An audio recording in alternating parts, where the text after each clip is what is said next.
Hop, Bismillahirrohmanirrohim. Kofiya 38-dars. Atfga keldik.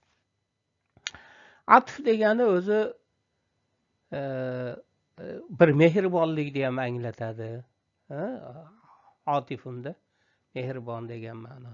Moyil bo'lishni anglatadi. Bu ham rag'abaga o'xshabki, ila bo'lsa o'shinga moyil bo'lish, an bo'lsa undan yuzaga o'xshab ma'nosi ham bor, shunaqa ma'nosi ham.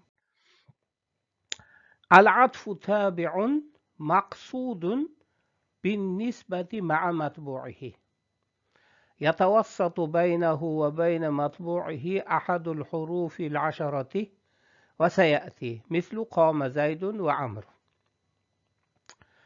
biz o'tdik tobe matbu deb o'tdik. Tobe ya'ni ergashuvchi, matbu ergashiluvchi. Tushundingmi? Mana misol uchun o'sha qalamun jamilun desak, qalamun matbu bo'ladi. Tobe jamilun bo'ladi. To'g'rimi? Unda biz mavsuf sifatda aytdikki, sifat bu tobe dedik, mavsuf bu matbu dedik. Endi ma'tufdachi, atfda buni tobesini o'zini ma'tuf, maf'ul vaznida aytasan. Chunki atf qilinadi-da bu. Matbusini ma'tufun alayh deysan, unga atf qilingan deysan. Uni o'zini atf qilingan deb aytasan, unga atf qilingan, ya'ni unga ergashtirilgan degandek ma'noda-da. Xo'p. Endi badal bilan ma'tufni farqi shuki, badalda o'sha badal e'tibor qilinadi. Badal nima bo'lsa o'sha bo'ladi. Badal mana ja zaydun axuka zayd bo'ldi, e'tiborlisi zayd. Atfdachi, atfda bin nisbati ma'a matbu'ihi tobiyan maqsad qilingan bo'ladi. Mana ja zaydun va amrun desa, zaydni ham kelishi, amrni ham kelishi alohida ikkovi ham bir-biriga teng e'tiborli narsa. Ja zaydun axuka endi akang zayd keldi. Bu bitta nimani bu ikkoviga ham bir xil nimada tushadi. Ya'ni tobi ham maqsad qilingan bo'ladi matbuiga nisbatan. Tushunarli bo'ldimi? Xo'p. Va bu tobi bilan matbudi o'rtasida shu 10 ta harfdan bittasi bo'ladi. Bu endi o'sha harf bobida keladi endi bular. Va fa summa hatta au imma am la bal lakin. Mana shular hammasi harf-otifalar deyiladi.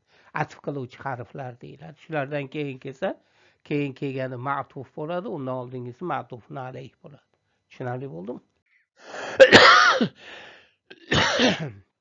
وإذا عطف على الضمير المرفوع المتصل أكد بمنفصل مثل ضربت أنا وزيد إلا أن يقع فصل فيجوز تركه نحو ضربت اليوم وزيد. خب اگر marfu muttasil zamirga atf qilinadigan bo'lsa, munfasili bilan ta'kidlaysan. Tushunarli bo'ldimi? Mana misol uchun darabtu va zaydun deb bo'lmaydi. Chunki muttasil marfu zamirchi fe'lni bitta harfiga o'xshaydi. U fe'lni bitta harfiga atf qilib bo'lmaydi. Shuning uchun oldiga bitta anani olib kelasan. Darabtu ana va zaydun deb aytasan. Tushunarli bo'ldim? Zarabtu va zaydun deyishing durust bo'lmaydi. Endi lekin oraga bir fosila tushib qoladigan bo'lsa, boshqa bitta so'z kirib qolsa, misol uchun zarabtul yawma va zaydun, unda bo'laveradi. Unda nimaligini, fe'lni bittaligini yo'qotadi. Tushunarli bo'ldim? Mana zarabtul yawma va zaydun durust bo'ladi. Endi biz aytdikki, marfu zamir bo'lsin dedik. Agar mansub zamir bo'lsa, unda bo'laveradi. Mana zarabtuka va zaydan desang bo'laveradi. Seni va zaydni urdim, ikkovini ham urib tashladim deganida. Tushundingmi? Va idza utifa ala ad-damir al-majrur u'ida al-khafid nahu marartu bika va bi zaydin. Agar majrur zamirga atf qilinadigan bo'lsa, o'sha jar qiluvchi yana qayta takrorlanadi. Marartu bika va bi zaydin deysanda. Biydi, ya'ni unisida ham takrorlaysan. Tushunarli bo'ldimi? Mana al-malu va bayni va bayna zaydin ham mashinga o'xshagan. Al-malu bayni va zaydin demaysan va bayna zaydin deb aytasan. Tushunarli bo'ldimi? Xo'p, والمعطوف في حكم المعطوف عليه، ومن ثم لم يجز في ما زيد بقائم أو قائما ولا ذاهب عمرو إلا الرفع. معطوف علیه hükmüde bo'ladi. Ya'ni ma'tuf nima bo'lsa, ma'tufun alayhi o'sha bo'ladi. Ya'ni teskarisi. Ma'tufun alayhi nima bo'lsa, ma'tuf ham o'sha bo'ladi. Shuning uchun ham ma zaydun biqoimin va la zahibin amrun deyish xato bo'ldi. Mana ma zaydun biqoimin va la zahibin amrin.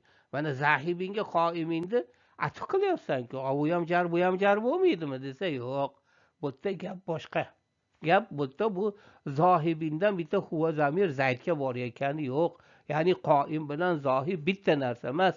Zaydni turishi, zaydni ketishi haqida gap ketayotgan yo'q bu yerda. Bu yerda zayd turibdi-yu, amr ketyapti. Gap shu yerda. Shuning uchun bu zohibinda bu faqat raf o'qilishi mumkin. Bu kasra bo'lishi mumkin emas. Chunki bu mumkin emas. Va ma zaydun qoiman va la zahiban amrun mumkin emas. Chunki bu yerda zaydni turishligi haqida ketyapti. Tushundingmi? Amirni ketishligi, bu ketishligi ham turishligi ham zaydga aloqador emas. Shuning uchun bu ham mumkin emas. Tushunarli bo'ldimi? Biz nima deymiz? Ma zaydun biqoimin va la zahibun amrun deymiz. Mana shunda to'g'ri bo'ladi. Amrun mubtado, zahibun xabar bo'lib ketadi. Tushunarli bo'ldimi? Yoki ma zaydun qoiman va la zahibun amrun. Ya'ni illa raf'uda faqat raf qilish durust bo'ladi xolos. Boshqasi mumkin bo'lmaydi. Uni nasb qilsang yo jar qilsang bo'lmaydi. Nimaga? Chunki u zohibundan zamir zaydga qaytmaydi. Zohibunda foili yonida amr turibdi. Ya'ni o'zi xabar. Chunki ma'muli amrda uni ma'muli. Tushunarlimi? Omil bor, ma'mul bor. Tushunarli bo'ldimi? Shuning uchun mumkin emas. Endi va innama jaza allazi yatiru fayaghdibu zaydun az-zubabu li'annaha fa'us sababiyyati. Endi aytishyaptiki, ha unda mana allazi yatiruda huwa zamir allaziga qaytadi. Fayaghzibudagi huwa zamir u allaziga qaytmaydi-ku, yaghzibudu foili zaydun turibdi-ku. Ha bunda nimaga bo'lyapti? Unda bo'lmaydigan bo'lsa, mana vala zahibinda zaydga qaytmaydi deding, qoimundiki o'zi deding. Bunda ham shunaqa-ku, qaytmayapti-ku, bo'laveryapti-ku. Bunga nima deysan? Desa aytyaptiki, bu bo'laveradi. Nimaga desa, bu yerdagi munofo bor-u, munofo. Bu atf emas, bu foi sababiyya, sababini bildiryapti. Ya'ni o'sha uchayotgan narsa o'sha tufayli zayd g'azablanyapti, u pashadir. Tushunarli bo'ldimi? Ya'ni bir narsaki uchuvdi va undan zayd g'azablanuvdi, u nima? U pasha. Shunday pasha uchganidan zayd g'azablanib ketibdi-da. Tushundingmi? Xo'p, bu yerdagi fo demak atf emas, bu foi sababiyya deyiladi. Sababni bildirib kelyapti. Va idza utifa ala amilayn mukhtalifayn lam yajuz. Khilafan lil farra illa fi nahwi fi ad-dari zaydun wal hujrati amrun. Xilafan li sibaihi. Mana xiloflar ham ko'payib ekanda. Endi va idza utifa, agar ikkita bir har xil omilga atf qilinadigan bo'lsa, bu joiz emas. Yo unisi yo bunisiniki bo'lish kerak, ikkitaniki bo'lmaydi-ku.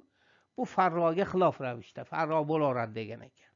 Lekin mana fiddari zaydun val hujrati amrunda bu yerda mumkin debdi. Lekin buni Sibavayh mumkin emas debdi. Bu ham mumkin emas deb Sibavayh aytdi.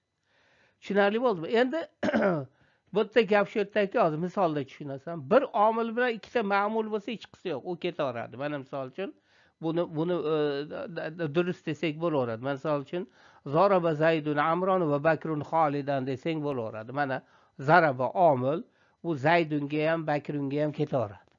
Tushunarli bo'ldimi? Ha. Bu ikkalasiga ham ketaveradi. Demak, bir omil ikki ma'mul bo'lsa bu ketaveradi. Lekin ikkita ma'mul bo'ladigan bo'lsa u mumkin emas. Biri ikkita ma'mulga atf bo'lishligi mumkin emas. Bu mumkin emas narsa. Lekin hamma nahviy olimlar majrur ma'muldan keyin mansub ma'mul kelsa, ma'mul omil mana zaraba omil shu amal qilyapti. mana uni raf qilyapti, mana uni nasb qilyapti. Mana shu raf bo'lgan, nasb bo'lgan narsani endi ma'mul deyiladi. Mana majrur ma'mul bo'lishi mumkin, mansub ma'mul bo'lishi mumkin, marfu ma'mul bo'lishi mumkin. Ya'ni o'sha raf qilindi deganida, ma'mul qilindi deganida. Tushunarli bo'ldimi? Endi majrur ma'muldan keyin mansub ma'mul kelsa-chi, shu mumkin ekan. Shu nahviylar shuni mumkin deyishar ekan. Shuning uchun mana inna fiddari zaydan val hujrati amra. Mana fiddari majrur, undan keyin mansub ma'mul kelyapti.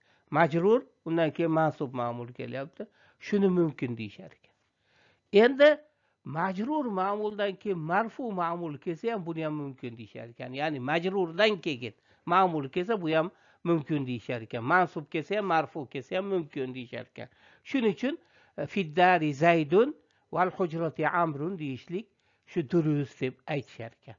Lekin anavi Sibvoy buni ham unamas ekan. Ya bo'lmaydi bu ham. Bekor aytibsan. Hech ham to'g'ri kelmaydi der ekan. Bir oyatdan hujjat qilib keltirgan. Buni endichi yana ichlariga kirsamchi miyang achib ketadi. Bu mashinchaligini bilib olsang yetadi hozircha. Tushunarli bo'ldimi? Xo'p, yetadi. Xo'p, salomat bo'linglar.